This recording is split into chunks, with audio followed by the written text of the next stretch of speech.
Dear students, आज हम यह समझने का प्रयास करेंगे कि तुलनात्मक राजनीति क्या है, इसका अर्थ और परिभाषा। जब हम परंपरागत रूप से ट्रेडिशनली इसको समझने का प्रयास करते हैं तो हम ये कह सकते हैं कि दो पॉलिटिकल सिस्टम्स को, जो दो हमारे सामने व्यवस्थाएं हैं, उनको हम उनके बीच में क्या समानता है, सिमिलैरिटीज है, और क्या विषमताएं हैं, क्या उनके अंदर मैच नहीं करता है।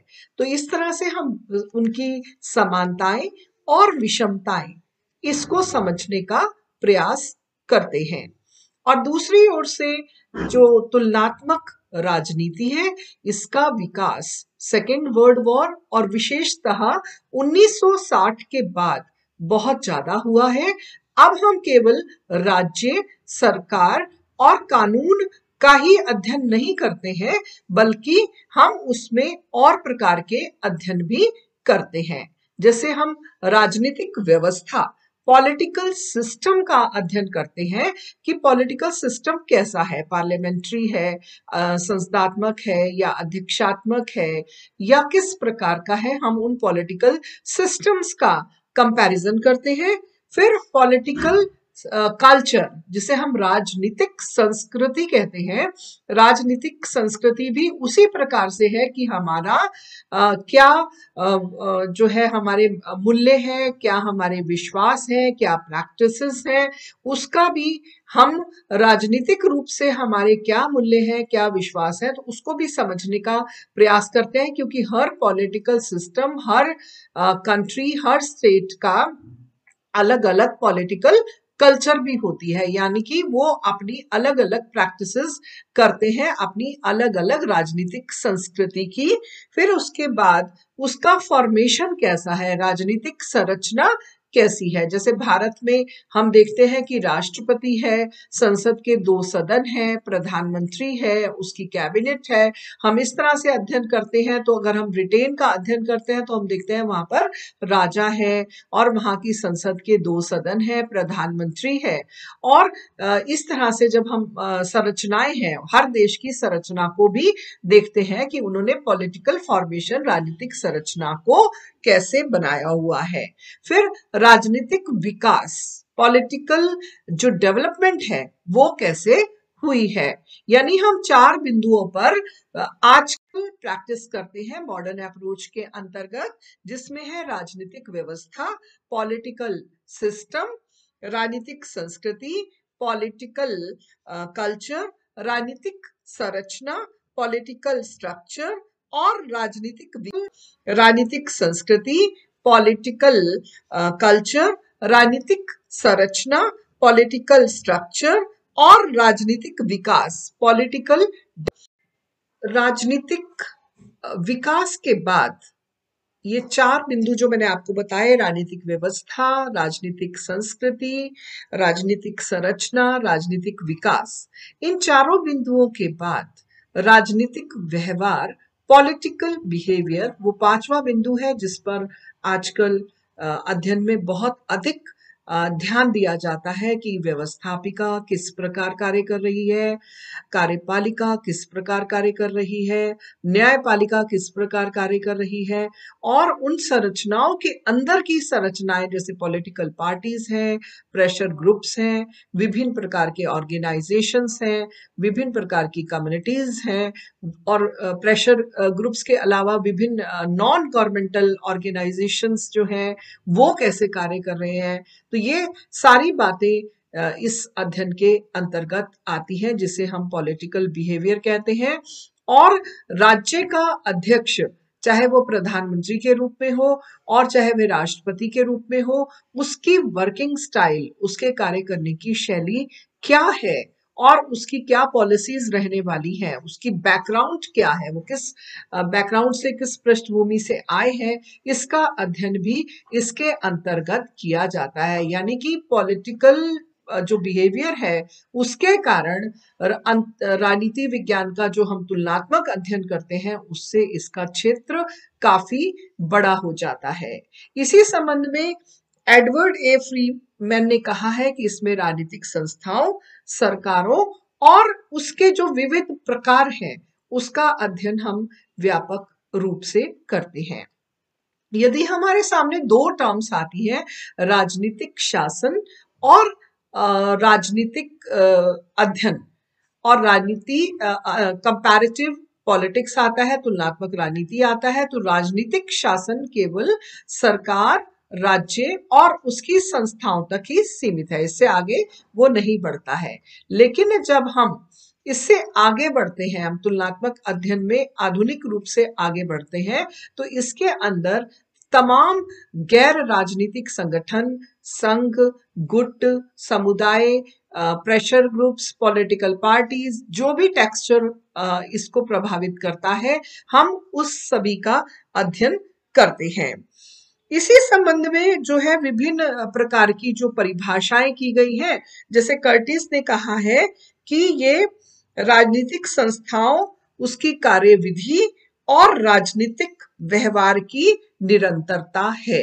यानी राजनीतिक संस्थाएं जो कि स्ट्रक्चर्स हैं, जो संस्थाएं इंस्टीट्यूशंस हैं, जैसे Lok Sabha, Rajya Sabha institution for example है, तो उसकी प्रोसेसिंग काम कैसे करती है, ये तो अध्ययन करना ही है, और उसका हमने कंटिन्यूटी को भी करना है, मतलब कि वो निरंतर कैसे काम करती है। सपोज एक टर्म है पॉलिटिक्स, राजनीति, तो राजनीति शब्द का भी जब हम विवेचना करेंगे तो राजनीति एक सतत सत्ता के लिए संघर्ष है, that is a continuous process.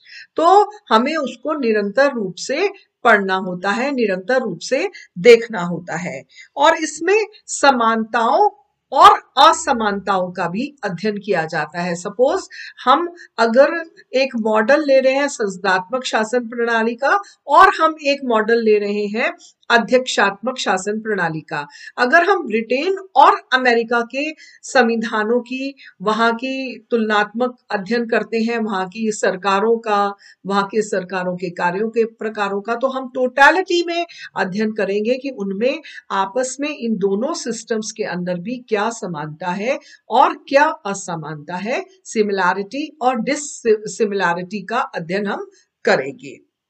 इसी तरह से फ्रीमैन ने भी अपनी जो व्याख्या की है वो भी कर्टिस के अनुसार ही दी है। जैसे कर्टिस ने कहा है कि हम इसमें स्ट्रक्चर्स का अध्ययन करते हैं, हम इसके प्रोसेसेस का अध्ययन करते हैं, और इसके अलावा समानता असमानता का अध्ययन करते हैं, तो वो भी व्यापक रूप से इसी प्रकार से अध्ययन करता है।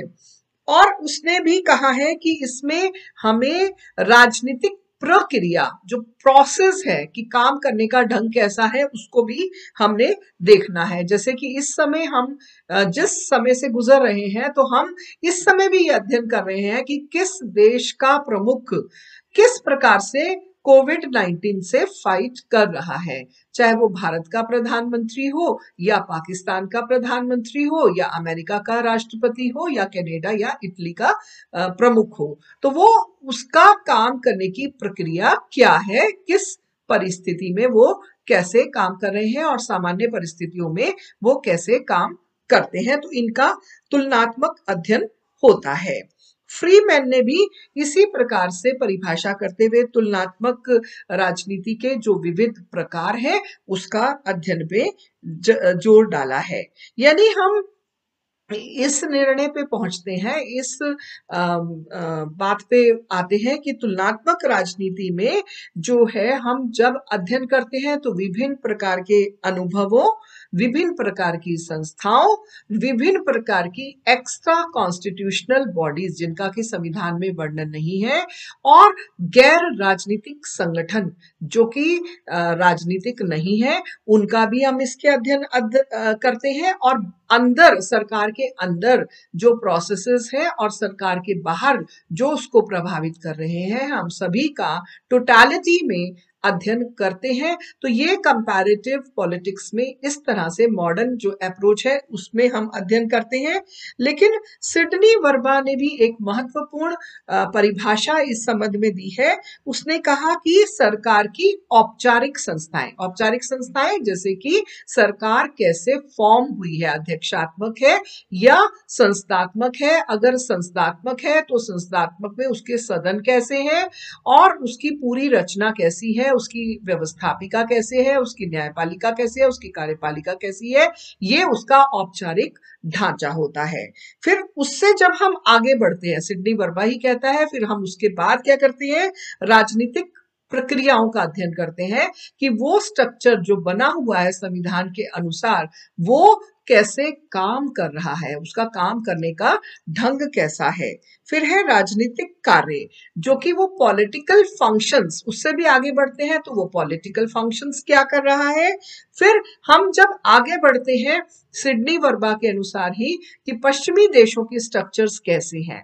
फिर उसके बाद गैर पश्चिमी जो नॉन यूरोपियन कंट्रीज हैं उनके स्ट्रक्चर्स कैसे हैं।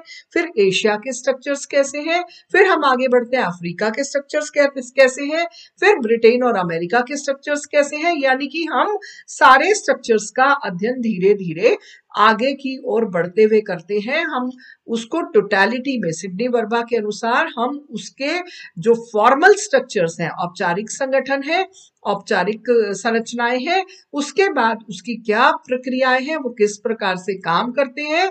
फिर हम एक देश से दूसरे देश की ओर आगे बढ़ते हैं, पहले पश्चिमी देश, फिर उसे गैर पश्चिमी देश, और उसके बाद आगे बढ़ते हुए हम उन देशों की ओर बढ़ते हैं जैसे अफ्रीकन देश, एशियन देश, इन रचनाओं की ओर बढ़ते हैं। अब इसमें जो सबसे आधुनिक है वो ऑमंट एंड पॉवल ने सबसे अधिक इसमें अध्ययन किया है। तो उसमें उन्होंने पश्चिमी और गैर पश्चिमी, जैसे सिडनी वर्मा ने कहा है उसी प्रकार से उन्होंने भी कहा है कि हम कंपैरिजन करते हैं, तुलना करते हैं पश्चिमी देशों की और गैर पश्चिमी, western and non western countries की। फिर राजनीतिक संस्थाओं की कि उनमें पॉलिटिकल स्ट्रक्चर्स क्या क्या है। जैसे मैंने आपको बताया पॉलिटिकल स्ट्रक्चर्स भी कई टाइप के हैं, कहीं लोकतंत्र है, कहीं लोकतंत्र नहीं है, कहीं अध्यक्षात्मक शासन व्यवस्था है, कहीं नहीं है, और कहीं पार्लियामेंट्री टाइप ऑफ गवर्नमेंट है और कहीं नहीं है। फिर उन्होंने इन संस्थाओं के बीच में क्या संबंध होता है, जो भी संस्थाएं हैं, एक देश की संस्था दूसरे देश की संस्था, इनमें आपस में किस तरह का रिलेशन है, ये भी हम देखने का प्रयास करते हैं। तो ये तुलनात्मक राजनीति का मैंने आपको परिचय दिया है। Thank you.